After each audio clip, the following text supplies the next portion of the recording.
Paz, meus irmãos. Amém? Boa noite. Que Deus abençoe a todos. Tá um frio hoje, né? Graças a Deus nós estamos aqui reunidos, né? Eu queria pedir que vocês abrissem a Bíblia de vocês, a carta de Tiago, no capítulo 4.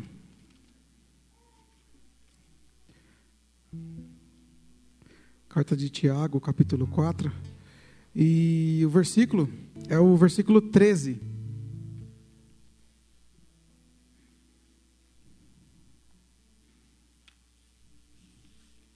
esperar os irmãos acharem. Carta de Tiago, capítulo 4 e o versículo 13.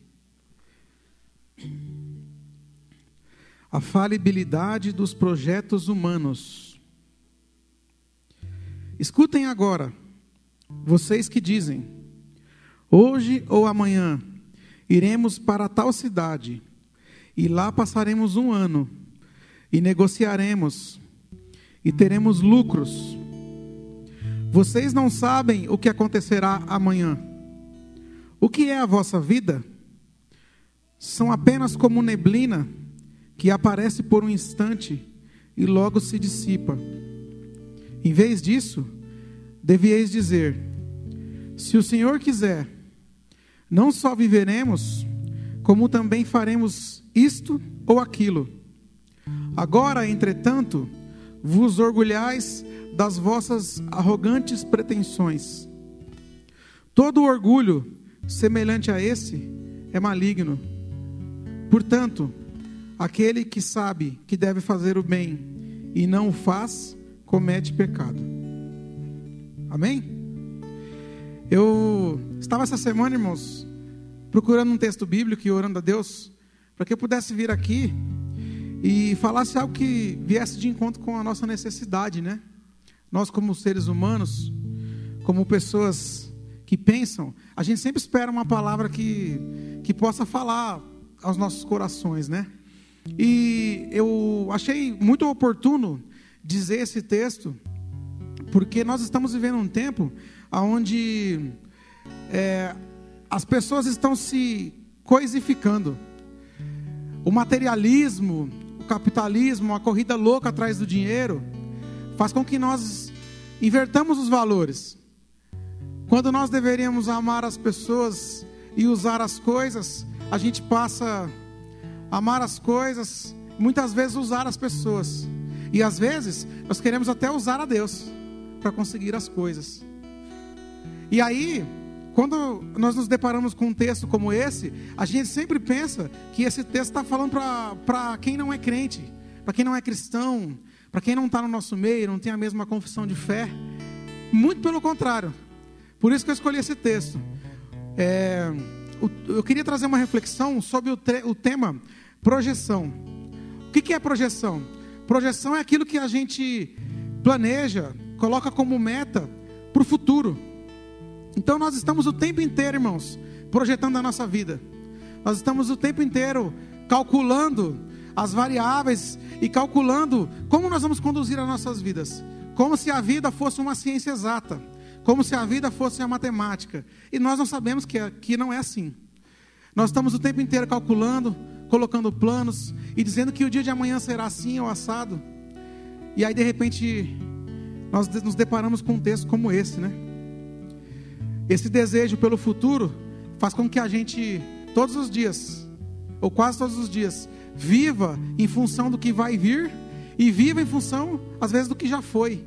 E hoje, o presente, a gente, às vezes, não valoriza tanto, né? O amanhã que você procura está no hoje que você, às vezes, não vive, ou eu não vivo.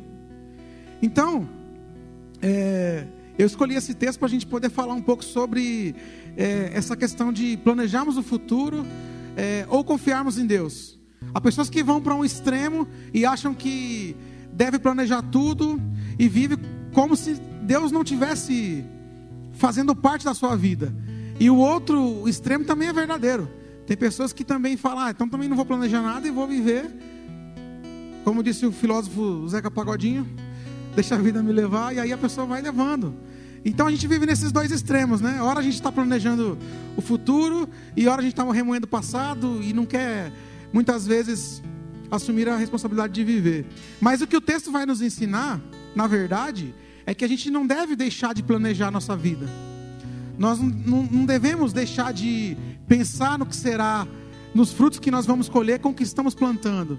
A questão é que nós possamos pensar que Deus faça parte dessas escolhas, que o Cristo faça parte das nossas decisões, que aquilo que nós vamos decidir como estilo de vida, ou até como uma decisão simples, o Cristo possa estar ali. Nós falamos tanto aqui nos louvores sobre entregarmos as nossas vidas, entre deixar que Cristo seja o centro, mas quando nós saímos da música e nós vamos para a prática, para as nossas vidas, a gente vê o quanto é difícil realmente deixar que os padrões do Cristo governem as nossas vidas. A gente dizer que Cristo está no controle, está à frente daquilo que nós pensamos, decidimos, se torna verdadeiro quando de fato a gente coloca essa condição, quando de fato a gente conversa com Deus, porque Deus é Pai, porque Deus está, como foi dito aqui, ao nosso lado. Então a gente passa a ter esse diálogo com Cristo, com Deus, com o nosso Pai, um diálogo aberto, e saber qual é a vontade dele para as nossas vidas. Então nós podemos planejar, então nós podemos decidir. Entrando agora no texto, a gente vê que essa carta aqui que o Tiago escreve, ela foi escrita mais ou menos 50 anos depois da morte de Cristo. O Tiago, ele era irmão de Jesus. É o mesmo Tiago que no capítulo 7 de João, a Bíblia diz que ele não creu. Diz que os seus irmãos não creram em Jesus. Talvez porque já tivesse o pé atrás. Uma vez eles chegaram até Jesus e Jesus disse que a família dele eram os que estavam ali ouvindo a palavra. Mas o fato é que os seus irmãos não criam em Cristo. E depois o Tiago, ele se converte e passa a ser um irmão nosso. O Tiago passa a ser um irmão muito importante. Inclusive, foi um dos grandes apóstolos ali que decidiram o primeiro concílio da igreja. E aí nós vemos, quando começa a perseguição ali, a igreja, nós vemos o Tiago escrevendo essa carta. Essa carta foi escrita para os crentes da dispersão. Ou seja, no dia de Pentecostes, muitas pessoas creram no Evangelho. Muitas pessoas receberam a fé cristã. E quando essas pessoas se dispersaram e voltaram para suas comunidades, começaram a formar comunidades cristãs. As primeiras comunidades, havia muita dificuldade, porque não tinha ainda um método como a igreja seria dirigida. Então os apóstolos começam a identificar alguns problemas e escrevem as cartas para resolver esses problemas. E aí o Tiago, ele escreve essa carta a todos os crentes que estavam se formando como igreja ali. E o intuito dele escrever essa carta é que nessa época começou a perseguição à igreja, começou a perseguição aos cristãos. Então o Tiago, ele escreve essa carta num tom de consolo, dizendo para os irmãos: olha só, aquele mesmo Cristo que vocês viram ser crucificado, ele ressuscitou, ele subiu e ele vai voltar. Então essa era a promessa que aquecia o coração dos nossos irmãos lá atrás. E o Tiago fala: permaneçam nessa promessa. Permaneçam nessa promessa, porque esse mesmo Cristo que vocês viram subir, ele vai voltar. E aí ele escreve algumas coisas a respeito do que vinha acontecendo ali na igreja para orientar os irmãos. Nós vamos ver que no capítulo 1, o Tiago, ele começa a sua carta dizendo assim: ó, irmãos, não sejam só ouvintes da palavra, sejam cumpridores. Não permita que a palavra entre nos seus ouvidos e não pare no coração. O Tiago fala isso. No segundo capítulo, ele já começa falando sobre sabedoria. Ele fala: se alguém não tem sabedoria entre vocês, ore e peça a Deus, que a todos dá. No terceiro capítulo, o Tiago começa a falar da língua. Ele vai dizer que a língua é um pequeno membro que incendeia uma floresta, que com a boca nós louvamos a Deus, e com a mesma boca que nós louvamos a Deus, muitas vezes amaldiçoamos o ser humano que é a imagem e semelhança de Deus. E aí chega então o capítulo 4, Tiago ele começa dizendo o seguinte: irmãos, não podemos amar a Deus e amar o mundo. Ou nós servimos um Senhor, ou nós servimos outro. E mais especificamente no capítulo 13, onde eu quero chegar aqui, o Tiago escreve essa pancada que ele dá nesses crentes, nesses irmãos nossos. Ele fala assim: vocês que estão dizendo que o ano que vem vão para tal lugar, vão fazer tal coisa, e não estão considerando o fato de que precisam depender de Deus, o fato de que precisam ser auxiliados pelo Senhor e pela sua boa vontade. Vocês que fazem isso são orgulhosos. Provavelmente o Tiago escreve isso a alguns irmãos que eram mercadores, negociantes, alguns irmãos que viviam de negociar, de irem até os portos e trocarem valores, trocarem mercadorias. E esses homens que eram crentes tinham essa perspectiva, viviam essa projeção do futuro. O ano que vem nós vamos fazer, nós vamos acontecer, a gente vai viver e vai estar lá para contar a história. E o Tiago vira e fala isso, né? Por que o Tiago fala isso? Porque ele queria estragar a festa? Ou porque ele queria dizer que é errado planejar? Não, pelo contrário. O Tiago identifica um problema que nós identificamos hoje.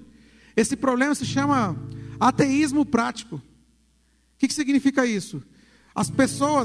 Muitas pessoas creem em Deus, confessam a Cristo como seu Senhor, seu Salvador, vivem a comunhão cristã, mas na prática vivem como se Deus não existisse. Esse é o problema que o Tiago identifica aqui. Não havia problema que eles planejassem, mas o problema é que eles planejavam desconsiderando o fato de que Deus é soberano, de que Deus está no controle de todas as coisas. Esse é um problema que nós vemos recorrente, um problema que nós vemos em todo lugar, muitas vezes até em nós. Nós estamos confessando a Cristo, vivendo uma vida cristã, e muitas vezes desconsiderando o fato de que o Cristo, Ele tem que ser o centro das nossas vidas. Jesus disse uma vez: aquele que vive por mim, se alimenta de mim. Nosso corpo precisa de mantimento, de comida, de água. Essas coisas a gente não esquece, mas a nossa alma precisa do Cristo. Sem o Cristo, a nossa alma vai morrendo, vai perecendo. Então ele escreve essas coisas, e a gente começa aqui a meditar no texto, o como a nossa vida é breve. Ele fala assim: a vida de vocês é um vapor. Irmão, qual foi a última vez que você pensou que a vida é curta? Talvez seja no velório, né? Porque no velório a gente pensa, né? A gente chega lá e vê o defunto no caixão. O primeiro pensamento que passa é: podia ser eu. Podia ser eu. Aí a gente pensa nisso, né? Mas no dia a dia muitas vezes a gente está anestesiado, esquece de vivermos os momentos com Deus, com os irmãos, com a família, de forma intensa. E mais ainda, que sendo Cristo o centro disso aí, a gente esquece disso. Então ele vai falar aqui para esses mercadores. Eu observei 3 coisas que ele fala. Primeiro, eles estipulam o tempo. Hoje ou amanhã nós iremos para tal lugar. Eles estipulam o tempo, como se o tempo pudesse ser previsto. E esse é um atributo que só Deus tem. Só Deus tem. Conhecer o futuro, conhecer o tempo. Depois eles estipulam o futuro, né? Passaremos lá 1 ano. E depois eles estipulam o que vão fazer lá. Negociaremos, ganharemos lucro, atribuindo para eles mesmos atributos que só Deus tem. É por isso que Tiago vai dizer que eles eram orgulhosos. Tomás de Aquino diz que o orgulho é o pai de todos os pecados. É no orgulho do coração humano que nasce todos os problemas, irmãos. Por que muitas vezes o pai não fala com o filho? O filho não fala com o pai. Às vezes a pessoa mora dentro da mesma casa e não se fala. O orgulho destrói tudo, destrói família, destrói amizade, destrói a igreja. O orgulho destrói tudo. Então ele vai dizer, a nossa vida é como a neblina. Ela vem e vai. No versículo 16, acompanhe comigo no versículo 16.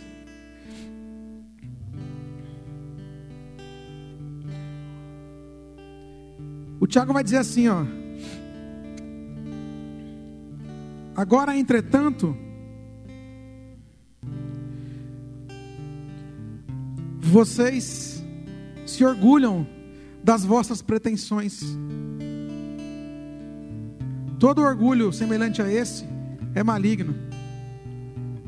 Olha a comparação que o Tiago está fazendo, dizendo que quando nós vivemos uma vida ignorando o fato de que Deus existe na prática e de que o Cristo precisa ser o centro das nossas vidas, nós estamos sendo orgulhosos. E ele vai dizer que esse tipo de orgulho é um orgulho maligno, ou seja, que não provém do Pai. Aqui indiretamente o Tiago está comparando esses homens com quem?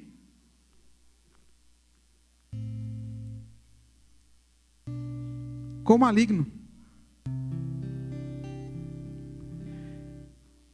No 15, ele vai dar para a gente aqui, ou para eles nesse contexto, a resposta do que eles precisam. Ele vai dizer assim, ó, em vez de dizerem isso, deveriam dizer: se o Senhor quiser, não só viveremos, como também faremos isto ou aquilo. Foi dessa expressão aqui que nasceu a expressão, se Deus quiser. Se Deus quiser. Aqui, ele não está dizendo só para que você sempre diga que se o Senhor quiser, você vai fazer ou não. Mas ele está querendo dizer o seguinte, que tudo que você faça, seja balizado, seja colocado diante do Cristo, para que aquilo que nós façamos, seja a vontade de Deus. E a gente não venha perder tempo, porque uma vida sem Cristo no centro, é perca de tempo, é hora extra, é perca de tempo. Então ele está querendo dizer que tudo que nós façamos, o Cristo possa ser o centro, o motivo. Tem um texto que ele vai dizer também, que a gente faça tudo para a glória de Deus. Se for trabalhar, que trabalhe para a glória de Deus. Se for estudar, se for casar, o que você faça, se você for comer, beber, o que você faça, seja para a glória de Deus.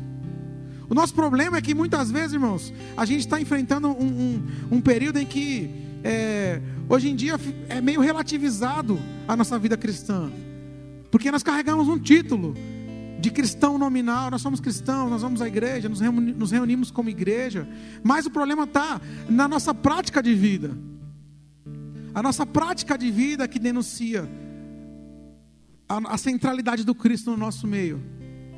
E aí, por que eu estou falando isso? Por que o texto fala isso? A intenção do Tiago não era que esses irmãos fossem destruídos.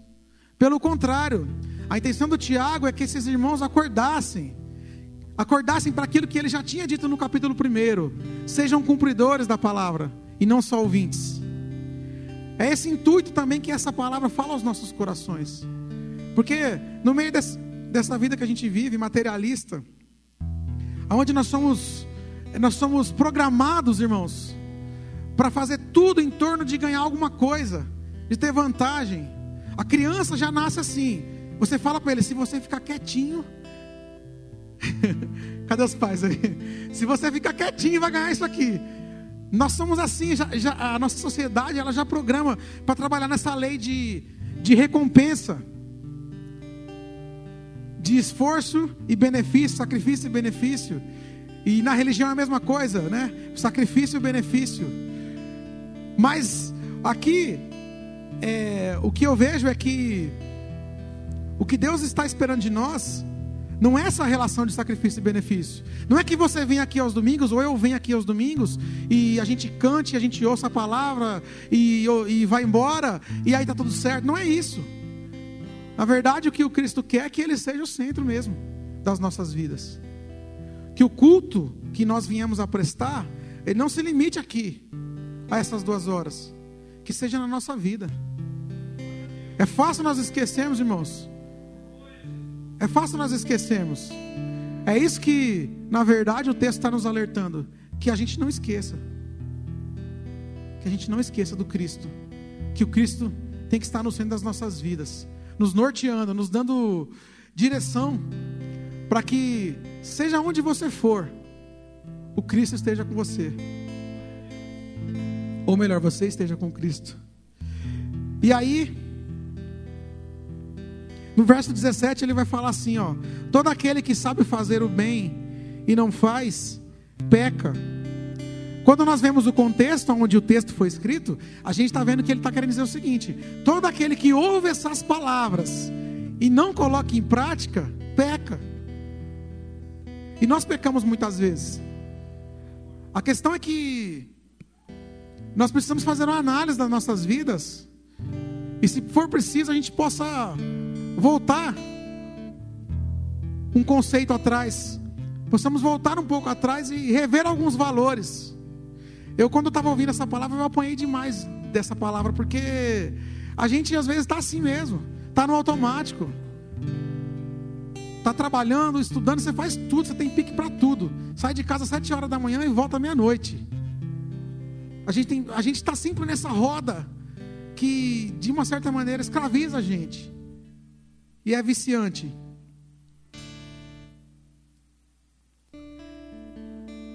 Eu vi alguns problemas aqui que esse tipo de estilo de vida traz para a gente. Primeira coisa, nós queremos nos tornar independentes.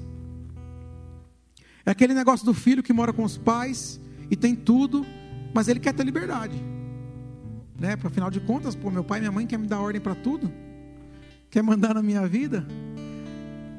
Porque Deus é nosso pai, então às vezes nós temos essa relação com Ele, como se fosse um filho pródigo. E aí a gente tende a querer essa independência. E o produto disso é que a gente passa a não confiar em Deus. E não acreditar mais que o que Ele projeta para nós é o melhor. E a gente vive ansioso. Eu estava conversando com o Wagner essa semana, quase que a gente não consegue conversar, tanta ansiedade. Dois ansiosos conversando. E isso, todas as pessoas estão assim, ansiosas, aflitas, porque a gente está se preocupando demais com o que vai vir, está se preocupando demais com o que vai acontecer, com o que vai deixar de acontecer, e estamos esquecendo às vezes o hoje. E a segunda coisa que eu vejo é que a gente entra num vício sem fim, né? Esse negócio da gente planejar e se preocupar com o futuro é viciante. A gente sempre está insatisfeito. Sempre está insatisfeito. Existe uma história, eu vou contar ela rapidamente. Eu não lembro quem foi que disse ela, mas era a história do picador de pedras. Era um homem que trabalhava numa pedreira, quebrando pedra. Todos os dias ele chegava lá com a sua picareta e começava a quebrar as pedras. Quando o sol começava a bater nele, ele começava a reclamar: poxa, isso daqui não é vida. Olha o sol que está, eu estou aqui quebrando pedra. E ele começa a bater na pedra e quebrar a pedra. E aí ele fica insatisfeito com aquela situação. E ele fala assim: mas se eu fosse o sol que está batendo em mim, eu seria melhor do que eu estou sendo aqui, quebrando pedra. Então ele pediu para que ele se tornasse o sol. E aí ele se tornou o sol. Saiu ali da condição de picador de pedra, virou o sol. Durante um tempo ele ficou feliz, né? Estou sendo o sol aqui, estou queimando as pessoas lá embaixo. Estava tudo muito bom. Daqui a pouco ele começou a perceber que todas as noites ele tinha que sair de cena para que a lua entrasse em cena. Aí esse homem pega e fala: também, né? Se eu fosse a lua, eu seria feliz. Estou sendo o sol aqui, todo dia eu tenho que sair de cena. E aí ele sai de cena e a lua entra em cena. E aí ele começa a ser a lua. Agora ele não é mais o sol, ele é a lua. Então ele está todo feliz com a lua lá. Hoje eu sou a lua. O homem vai pisar aqui. Estou brilhando. Todo mundo fica que nem bobo lá embaixo olhando quando tem eclipse. Daqui a pouco ele começou a perceber que ele precisava dar luz para as estrelas. Aí ele começa a ficar insatisfeito e pensar: esse negócio de ser lua não é bom não. Seria bom se eu fosse uma estrela. E aí ele se tornou uma estrela. Durante 6 meses ele estava contente. Aí daqui a pouco, quando ele viu que a estrela, ela tem um tempo de vida, ele falou: o quê? Eu vou explodir, vou morrer? Seria bom se eu fosse a rocha, se eu fosse a pedra. Então ele se tornou a pedra. E estava feliz por um tempo. Daqui a pouco o que acontece? Vem um picador de pedra com a picareta e a marreta e começa a quebrar a pedra. O que o homem fala? Ah, também? Eu sou a rocha? Se eu fosse o picador de pedra? Moral da história, irmãos, a gente nunca está satisfeito. A gente nunca está satisfeito. Parece que nos falta algo, e de fato nos falta. Mas o que nos falta não é nada dessas coisas. Não é nada dessas coisas. Nosso coração tem um buraco imenso, irmãos, que só Deus pode preencher. Que só a vida do Cristo em nós pode nos trazer satisfação total, alegria plena, felicidade plena. Nada. A gente pode arrumar fugas, muletas, coisas para se distrair, para achar que vai ser feliz, que aquilo vai ser o motivo da nossa felicidade. Mas se a nossa vida não estiver aqui pautada nisso, que o Tiago está dizendo, dependência do Cristo, o Cristo no centro, uma vida de caminhada com Cristo, a gente vai continuar insatisfeito, irmãos. Vai continuar procurando mais uma faculdade para fazer, vai continuar querendo trocar de emprego, né? Porque sempre vai faltar. E a terceira coisa que eu vejo aqui nesse texto, sobre essa questão de planejar o futuro, é que a gente começa a perder a nossa identidade, quando a gente sempre vive para o futuro.